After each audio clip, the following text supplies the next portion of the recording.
मुंबई के पास एक ऐसी पहाड़ी जहां जंगलों के बीच छिपी है एक रहस्यमयी गुफा। इस गुफा में विराजमान है स्वयंभू संकट मोचन हनुमान जी। लेकिन क्या ये मंदिर सच में 5,000 साल पुराना है या फिर इसकी कहानी इससे भी कहीं ज्यादा प्राचीन है? इसी कहानी की सच्चाई जानने के लिए मैं जा पहुंचा उस घने जंगल के अंदर, उस मंदिर के पास, और जाकर क्या देखा, मंदिर का दरवाजा बंद था।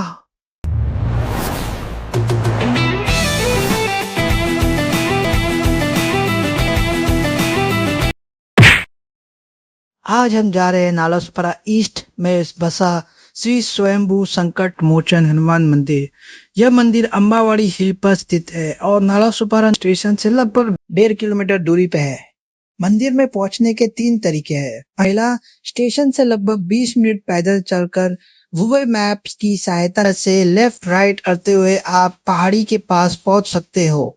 रास्ता आपका नालासोपारा स्टेशन के सेकंड ब्रिज के ईस्ट के तरफ एक जंबो किंग का शॉप है, उसके बाजू से ही बगल से एक रास्ता जा रहा है, वहां से शुरू होता है। वहां से शुरू होते हुए आप पहुंचोगे डॉन लेन। डॉन लेन से फिर सीधा तेज आओगे तो आपको केसरी पार्क आएगा। फिर केसरी पार्क के आगे ही अम्बावाड़ी वाटर टैंक आएगा। फिर आगे चौल एरिया आएगा, जिसके आगे आप पहाड़ी के पास पहुंच जाओगे। दूसरा ऑप्शन है, स्टेशन से शेयर ऑटो मिल जाएगा आपको, जो आपको सिर्फ 20 रुपए में अम्बावाड़ी वाटर टैंक तक छोड़ देता है। वहां से फिर 5 मिनट का पैदल चलने के बाद आप पहाड़ी के पास पहुंच सकते हो। तीसरा ऑप्शन, अगर आप हाईवे से आ रहे हो तो नालासोपारा स्टेशन रोड पे आपको मनवेल पाड़ा पड़ेगा। मनवेल पाड़ा अगर आपको नहीं पता चलता है तो Rana Pratap bus stop Google map में आपको दिख जाएगा। राणा प्रताप बस स्टॉप में आप राणा प्रताप बस स्टॉप के थोड़े आगे 1 मिनट के मतलब 100 मीटर के डिस्टेंस में आपको लेफ्ट में एक रास्ता जाता हुआ दिखाई देगा। उस रास्ते पे आ जाइए। थोड़ी उसमें और 1 मिनट आगे आओगे तो आप पहाड़ी के साइड, पहाड़ी के बाद पैरेलली आगे बढ़ोगे, जिसके वहां पे आपको एक रास्ता दिखाई देगा ऊपर की तरफ जाते हुए। वहां पे आप किसी को भी पूछ लोगे तो बता देगा ये रास्ता हनुमान जी मंदिर के पास जाता है, तो वहां से आप फिर ऊपर आ सकते हो।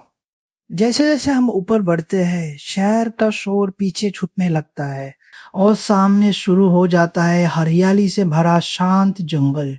यहीं से महसूस होने लगता है कि शायद इस पहाड़ी पर कुछ अलग है। ये बड़ी अच्छी बात कही आप। थोड़ी चढ़ाई के बाद रास्ता 2 हिस्सों में बढ़ जाता है। दाईं तरफ मंदिर का रास्ता है और जबकि सामने वाला रास्ता पहाड़ी के दूसरी तरफ उतर जाता है, जहां से आप मंदिर पार आउट जा सकते हो।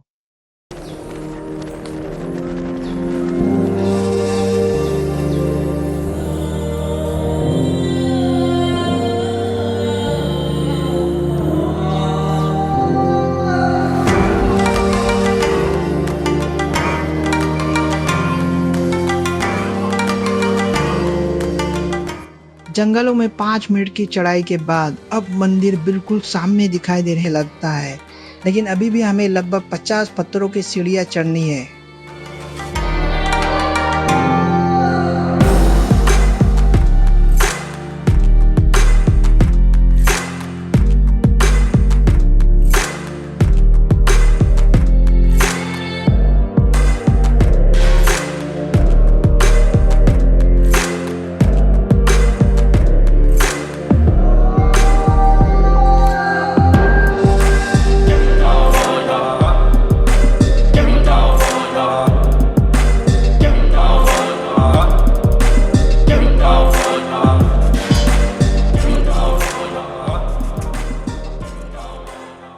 सीढ़ियां चढ़कर मैं मंदिर तो पहुंच चुका हूँ, बट जो उम्मीद से हम आए थे वो सारा विफल हो गया।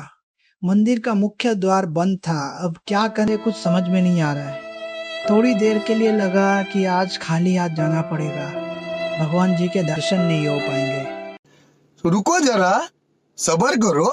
तभी भगवान ने अपने भक्ति सुनी और तभी एक मंदिर का एक ट्रस्ट सदस्य मिले। उन्होंने बताया कि मंदिर शाम 5 बजे खुलेगा और मैं वहां पे पहुंचा था 4:45 बजे, तो यानी सिर्फ 15 मिनट इंतजार करना था। इंतजार के इन कुछ मिनटों में हमने सोचा कि पहाड़ी के सबसे ऊपरी हिस्से में जाकर जरा देखे कैसे दिखाई देता है। क्या बात है सर, क्या बात है सर। और 1 मिनट की चढ़ाई के बाद हमें बहुत ही खूबसूरत नज़ारे देखने मिले। आसपास की पहाड़ियाँ, विरार के वरुणा देवी की पहाड़, नालासोपारा ईस्ट का परिसर, तुंगारेश्वर पर्वतमाला और थोड़ी और दूरी में कमनदुर्ग किला भी दिखाई देता है। वसई का परिसर, नालासोपारा वेस्ट का परिसर और साफ मौसम में अरब सागर तक का शानदार दृश्य दिखाई देता है। और अभी तो रुको, क्लाइमैक्स अभी बाकी है। आखिरकार मंदिर का द्वार खुल गया और अब शुरू होता है इस यात्रा का सबसे खास हिस्सा। मुख्य मंदिर वास्तव में लगभग 10 फीट नीचे स्थित है, प्राकृतिक गुफा के अंदर है। नीचे जाने का रास्ता काफी संकरा है, इसलिए सावधानी से उतरना पड़ता है। गुफा के अंदर एक साथ लगभग 10 से 20 लोग ही खड़े हो सकते हैं। यहाँ त्रिशूल, शिवलिंग, दीवार पर भगवान गणेश जैसी प्राकृतिक आकृति और सबसे महत्वपूर्ण स्वयंभू संकट मोचन हनुमान जी विराजमान है।